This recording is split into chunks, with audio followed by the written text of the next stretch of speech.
Friend, welcome to my channel. আমি doctor Chandrakant.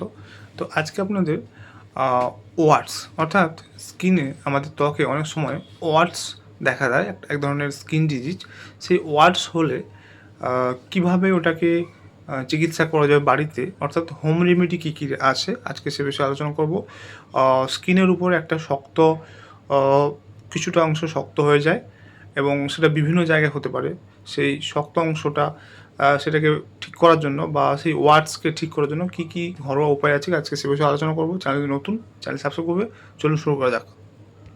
তো সেই ওয়ার্ডস দূর করার জন্য সেই ওয়ার্ডসের উপর স্যালিসাইলিক অ্যাসিড এটাকে প্রয়োগ করতে হবে বা অ্যাপ্লাই করতে হবে। সেটা কয়েক সপ্তাহের মধ্যে এটা ডিজলভ হয়ে যাবে এবং এটা ভালো হয়ে যাবে।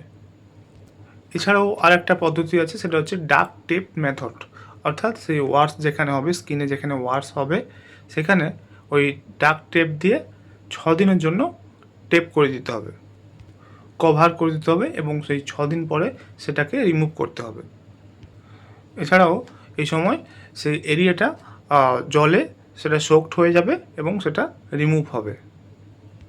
এছাড়াও অ্যাপেল সিডার ভিনিগার বা লেমন জুস এটাকে ইউজ করতে হবে।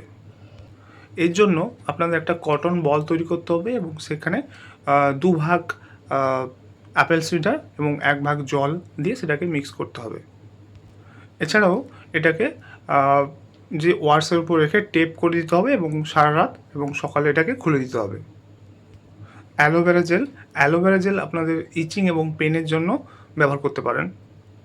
এরপর হচ্ছে গার্লিক, অর্থাৎ এই ওয়ার্ডসের উপর যদি গার্লিককে রাব করা যায়, যদি ঘষা যায়, তাহলে এটা অনেকটা হেল্প করতে পারে, কারণ এর মধ্যে অ্যান্টিভাইরাল প্রপার্টি রয়েছে। এছাড়াও ক্রাস্টেড অ্যাসপিরিন, অর্থাৎ ক্রাস্টেড অ্যাসপিরিনকে জলের সাথে একটা পেস্ট তৈরি করে ওটা ওয়ার্ডসের উপর লাগালে অনেকখানি উপকার পাওয়া যায়। এই সমস্ত হোম রেমেডিগুলো সব জায়গায় কিন্তু ব্যবহার করা যাবে না, বিশেষ করে মুখে ব্যবহার করবেন না এবং জেনিটাল এরিয়ায় এগুলো ব্যবহার করা যাবে না। এছাড়াও এটা সারতে কিন্তু কয়েক দিন বা কয়েক সপ্তাহ বা কয়েক মাস অবধি লাগতে পারে।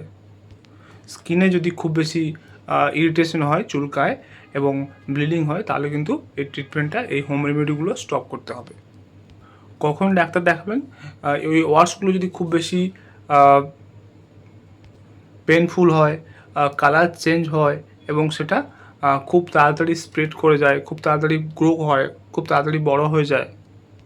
এছাড়াও আপনাদের যদি ডায়াবেটিস থাকে বা সার্কুলেশন পুয়ার থাকে বা সার্কুলেশন কম থাকে, খারাপ থাকে, তাহলে কিন্তু ইমিডিয়েট ডাক্তার দেখাতে হবে। তো আজকে জানলেন যে ওয়ার্ডস হলে কী কী হোম রেমেডি হয়, সেগুলো অ্যাপ্লাই করতে পারেন, অনেকখানি উপকার হবে। তো আজকের ভিডিও এই পর্যন্ত। চ্যানেল নতুন, চ্যানেল সাবস্ক্রাইব করবেন, ভিডিও লাইক করবেন। Thank you for watching.